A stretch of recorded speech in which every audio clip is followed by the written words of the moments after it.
The Defense Minister of Venezuela, Vladimir Lopez, denounced the overflights of U.S. intelligence aircraft near the region. In Argentina, an investigation has put Karina Milei, the president's sister, in the spotlight of a scandal for allegedly using seized goods that were turned into donations for friendly administrations. And the emergency meeting convened by the Qatari government following the failed but deadly Israeli attack on its territory began in Doha, Qatar. Hello, welcome from the South. I'm Luis Alberto Matos from the teleSUR studios in Havana, Cuba. We begin with the news.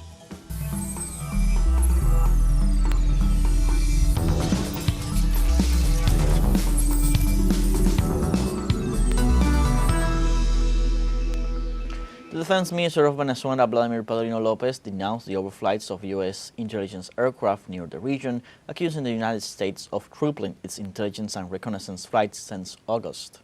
Vladimir claimed these operations violate Venezuelan airspace and international flight rules, occurring day and night with increased frequency, including the use of aircraft like the Boeing RC-135, designed for real-time intelligence gathering.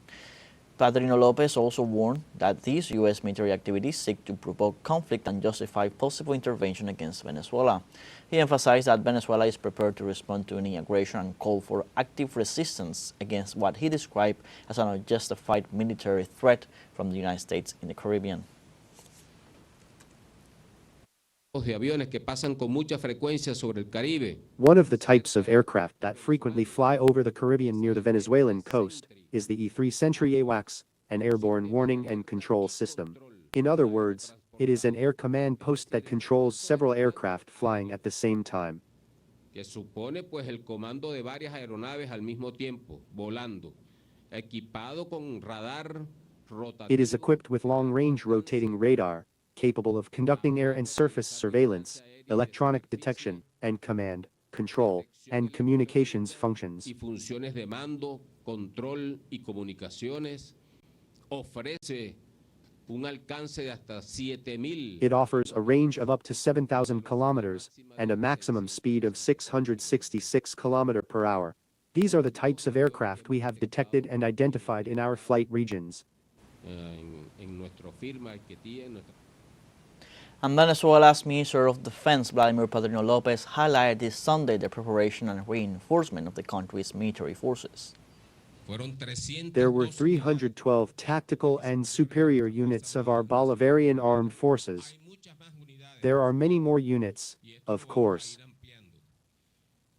And we are going to expand this, where the people have approached us.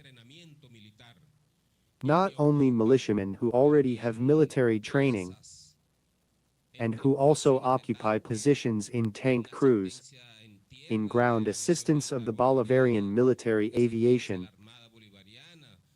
in assistance to the Bolivarian Navy, to the Aerospace Defense Command, that is, militiamen who already have military training, who have an assigned weapon, but besides that, the combatant corps also came to the barracks. And Venezuelan Foreign Affairs Minister Ivan Gil asserted that the United States' actions in international waters have created regional instability and should be investigated by international organizations. In an interview, the head of Bolivarian diplomacy said the incident in which Pentagon forces killed 11 people on a boat remains mysterious. Gil noted that the most serious aspect of the situation is that the United States government seems to be defending an illegal act. This is evident in images lacking reliable technical references that are already causing fear among fishermen and sailors in the region.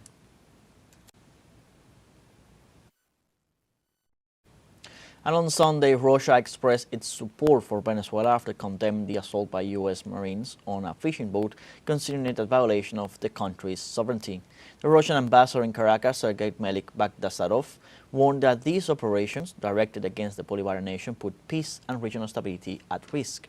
The Russian diplomat confirmed on behalf of his government that the Caribbean should be a region of peace, cooperation and good fellowship. The ambassador assured that Russia supports Venezuela's sovereign right to manage its own resources and to guarantee the security of its territory, and reaffirmed that the only path to lasting stability is respect for international law and an end to external interference.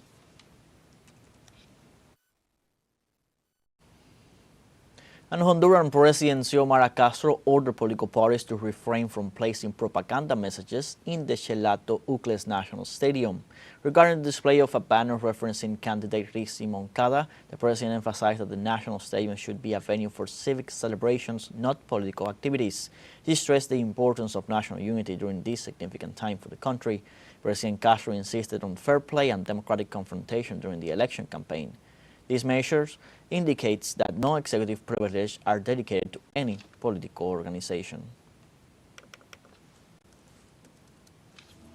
We now have our first break coming up. Remember, you can join us on TikTok at teleSUR English, where you'll find news in different formats, news updates, and much more. We're going to be right back. Stay with us.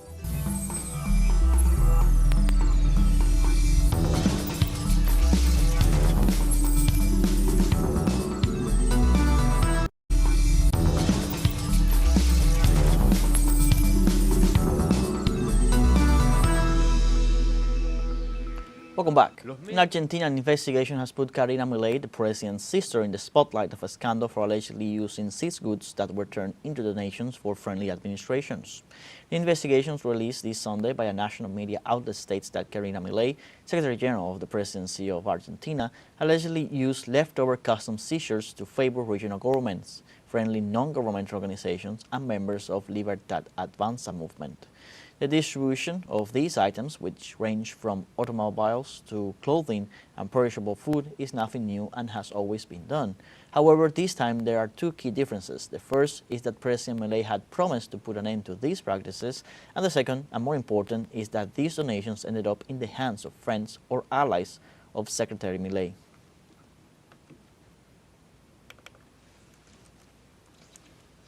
Also in Argentina, the workers at Garrahan Hospital continue their struggle against the policies of President Javier Milei's vetoes of laws that aim to defund education and public health. Our colleague Fabian Restivo with the details. The physicians at Garrahan Hospital continue their struggle. Once again, President Javier Milei has vetoed their budget, and they must continue the fight. But the professionals, together with patients and family members, have decided on another form of resistance, a party. We are celebrating that the hospital is still standing and that all the people who organize this festival are workers who are dedicated to healthcare, and today we want to celebrate ourselves. The space was designed for children to share and continue explaining and entertaining. Because I support Garrahan with all my heart. It touches me very closely. My niece was hospitalized there and they saved her life.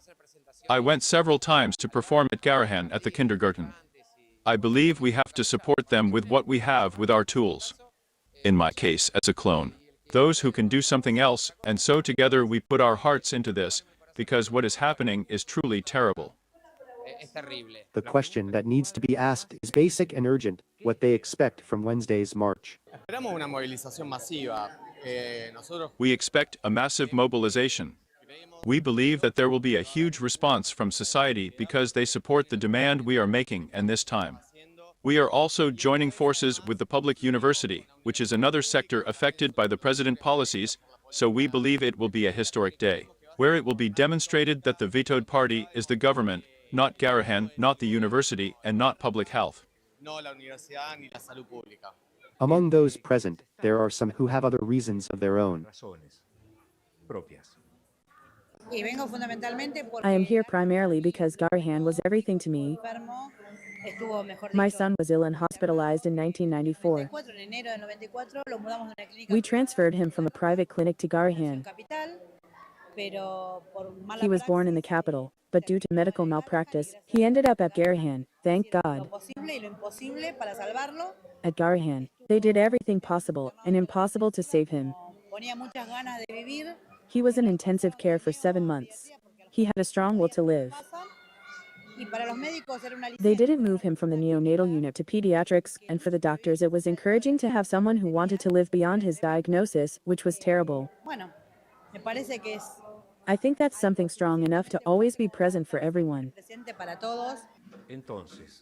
So, what are the Garrahan professionals asking for? What do the Garrahan professionals want? We want to continue celebrating public health, continue celebrating our profession. We enjoy being involved in our work, being in the hospital, with the children we work with. I don't know if it's something we enjoy, being out on the streets fighting, but it makes us very proud. I mean, one thing doesn't contradict the other. Desde Buenos Aires para Telesur, Fabián Restivo. Los medios. And to better understand the current situation, let's look at more details in the context of the protests taking place in Argentina against the veto of laws of President Javier Milei. The Argentine healthcare system is mixed, decentralized, and universal, comprising the public system, social security, and private healthcare. The public system functions as the cornerstone of care for vulnerable sectors, and has more than 1,500 hospitals and 8,000 primary care centers. The Ministry of Health coordinates at the national level, while the 24 provincial jurisdictions are responsible for local management. Since Javier Milei took office in 2023, fiscal adjustment policies have been implemented, including budget cuts and vetoes on key public health legislation. For example, the veto of the Pediatric Health Emergency Law, approved by a majority in Congress, has halted essential budget increases for the Garrahan Hospital and other children's hospitals. This has resulted in a real decrease of 54% in the Garrahan budget in 2025, affecting the quality and capacity of care. The hospital has faced layoffs, resignations, wage delays, and precarious working conditions, especially for medical residents, whose training has also been affected by Resolution 2109 of 2025, which makes their working conditions precarious. These policies have led to protests and massive strikes by workers and professionals at Garrahan, as well as social mobilizations demanding the repeal of the vetoes and greater investment in public health. These measures have a serious social impact: restrictions on access to treatment, reduction in preventive campaigns, and the suspension of essential public health programs. Vulnerable populations, who depend on the public system, face a deterioration in health care quality and an increase in health risks, especially children. Recent protests at the Garrahan Hospital not only defend the continuity of pediatric health services, but also denounce a political model that prioritizes economic adjustment over the right to health. The crisis highlights the tension between neoliberal policies and social rights in Argentina, with a critical public healthcare system in danger under the current government. The current crisis, precipitated by President Milei's vetoes and cuts, and strongly manifested at the Garrahan Hospital, reveals how fiscal adjustment decisions affect staff working conditions and access to essential health services, putting universal rights and social inclusion in health at risk. Moving on Monday, China responded to the coercive actions of the North Atlantic Treaty Organization by warning them that its economic, commercial, and energy cooperation with all countries, including Russia, is justified, legitimate, and beyond reproach. Chinese Foreign Ministry spokesperson Li Jin reiterated that China opposes the use of illegal unilateral sanctions and non-armed jurisdiction, which are often employed by Western countries at the behest of Washington. Li emphasized that China has maintained an objective and impartial position in the Ukrainian conflict, promoting peace and dialogue as the only way forward. Therefore, China rejects the U.S. intimidation tactics and those of the countries that obey it. Now for our second break coming up, before we invite you to visit our Facebook page at teleSUR English, there you'll be able to watch our top stories, special live coverage, and much more. Follow our page and activate the notification button to stay up to date on the world's most recent events. Have a fun short break, don't go away.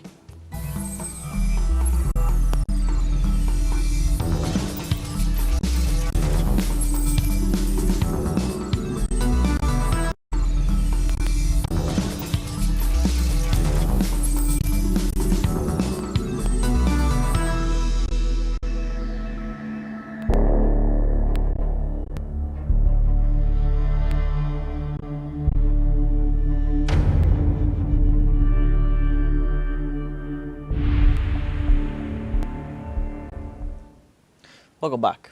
On Monday, the emergency meeting convened by the Qatari government following the failed but deadly Israeli attack on its territory began in Doha, Qatar. The Islamic Arab states have been called upon to respond collectively to what they describe as a terrorist act. However, it is unclear what political decisions will come out of this meeting.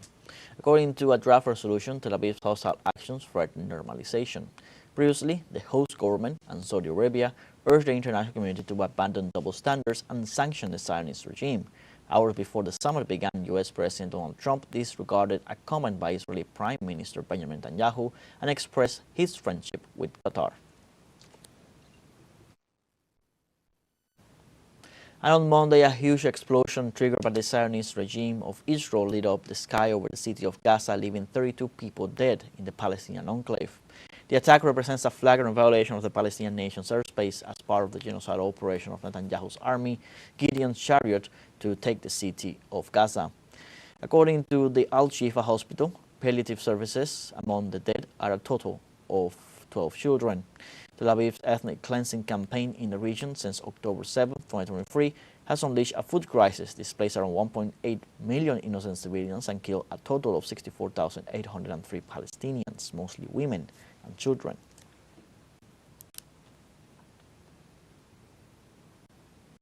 And the final stage of the tour of Spain was cancelled due to the large mobilization in defense of the Palestinian cause and in rejection of the Zionist aggression against the Gaza Strip. The events of this Sunday were marked by protesters in the city of Madrid who were repressed by police authorities with tear gas while demanding an end to the Zionist aggression against the coastal enclave. Shortly before, the organizers of the cycling tour tried to change the route to avoid the protesters. However, the cyclists were forced to stop due to the presence of demonstrators. From various points in the city, Palestinian banners and flags showed their solidarity of the Spanish people with the Palestinian people.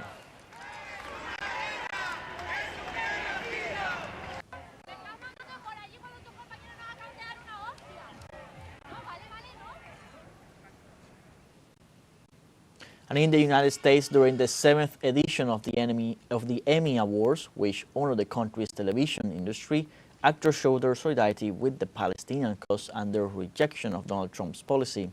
Spanish actor Javier Bardem, nominated in the category of Best Actor in a miniseries or TV movie, arrived at the event wearing a kufiyya or Palestinian scarf. In addition, Bardem said in an interview that he refuses to work with any entertainment company that justifies or supports the genocide of the Palestinian people. For her part, actress Hannah Einbinder, upon receiving the award for Best Supporting Actress in a comedy series, ended her acceptance speech with the slogan "Free Palestine." These events revealed the rejection of Israeli genocide and the xenophobic policies of the White House by the U.S. artistic world. I just want to say, finally, go Birds and Free Palestine. Thank you. And in Yemen, the armed forces carried out a successful operation with unmanned aerial vehicles against Israeli military targets in the occupied Palestinian territories. Through an official statement, the Yemeni army confirmed the attack, explained that this action is framed within unwavering support for the cause of the Palestinian people and their fighters. They also assured that the operation constitutes a direct response to the war crimes that the Zionist entity continues to commit against the Palestinian people of Gaza. Finally, they reaffirmed that attacks against territories occupied by Israel will not cease as long as the Zionist regime continues with the siege and indiscriminate bombings that have plunged the Gaza people into hunger, misery, and tragedy.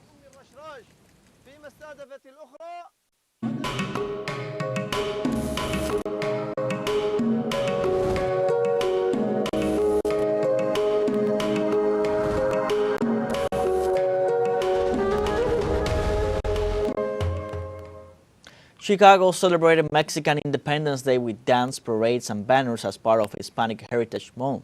The festival's main objective is to preserve Latin roots and emphasize their influence in the history of the United States. The main rallies took place in Little Village, a Mexican-American neighborhood on Chicago's southwest side.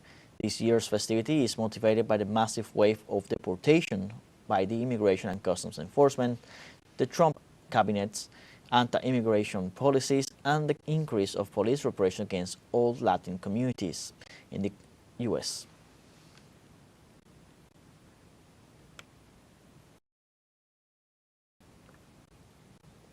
And St. Vincent and the Grenadines has the Garifuna culture, a world heritage rich in traditions, music, and cuisine. Let's see more details. Garifuna culture represents a valuable heritage that blends elements of the Arawak and Caribbean indigenous traditions with African influences. Originating on the island of St. Vincent and the Grenadines, this culture has spread along the Caribbean coast of Central America, especially in countries such as Honduras, Belize, Guatemala, and Nicaragua.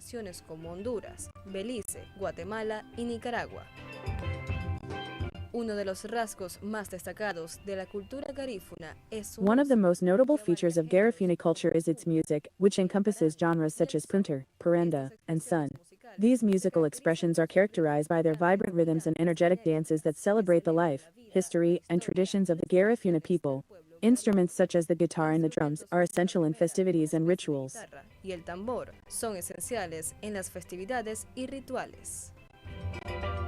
La lengua garífuna, un idioma singular con raíces tanto caribeñas. The Garifuna language, a unique language with both Caribbean and African roots, plays a fundamental role in the cultural identity of this community. Through this language, legends, stories, and ancestral knowledge are transmitted, reinforcing the sense of belonging and cohesion among its members. Cohesión entre sus miembros. La gastronomía es otro aspecto vital de su cultura. Platos como el udud, un puré de plátano verde servido con pescado en salsa. Culinary traditions are another vital aspect of their culture. Dishes such as hadud, a green plantain puree served with fish and coconut sauce, and a delicious seafood soup, demonstrate the people's connection to their land and sea environment. These recipes carry stories about culinary traditions that have been carefully preserved and maintained through the generations. La cultura garífuna representa un testimonio de resistencia y creatividad. Inscrita en 2008 en la lista representativa. Garifuna culture is a testament to resilience and creativity, added to UNESCO's representative list of the intangible cultural heritage of humanity in 2008. Its music, dance, language, and cuisine not only add value to Central America's cultural heritage, but also provide insight into the diversity and richness of African-descended traditions on the continent. Preserving and promoting this culture will be essential to ensuring that its legacy is conserved over time. Garantizar que su legado se conserve a lo largo del tiempo. Well, like this, we have come to the end of this news brief. You can find these and many other stories on our website at telesurenglish.net. So join us on our social media, Facebook, X, Instagram, Telegram, and TikTok. For Telesur English, I'm Luis Alberto Matos. Thank you for watching.